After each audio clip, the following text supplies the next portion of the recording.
Ja, najbrž bi vsak imel lahko svoj različen pristop, ampak jaz bi rekla, začnimo res to neumno plastiko za enkratno uporabo. Vrečke še vedno, pač žal mi je, da govorim o tako banalnih stvarih, kot so vrečke in slamice, kar bo marsikdo lahko očital, ampak dejstvo je, jaz če grem na tržnico v mestu, kjer živim, tam je polno plastičnih vrečk. Kljub temu, da ljudje večinoma pridemo s cekarjem na tržnico. A je res potrebno? Tako da, ja, vrečke, slamice, plastenke, sicer ja, slamice jih več načeloma ne vidimo v tej običajni plastični obliki, ampak kot sva rekli, ne, tudi biorazgradljiva plastika ni rešitev, tako da rečimo ne, preprosto.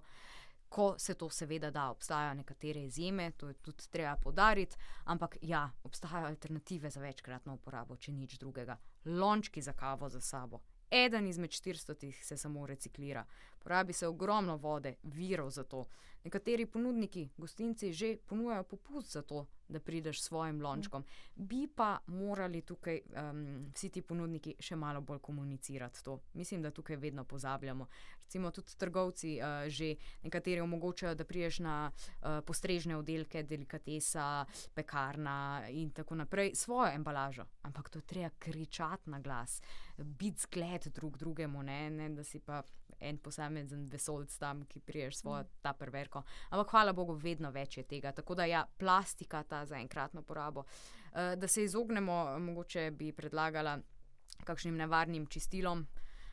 Jaz popolnoma perfektno funkcioniram z alkoholnim kisom, sodo, limono. To je to, ker to je dejstvo, da to škoduje našemu zdravju.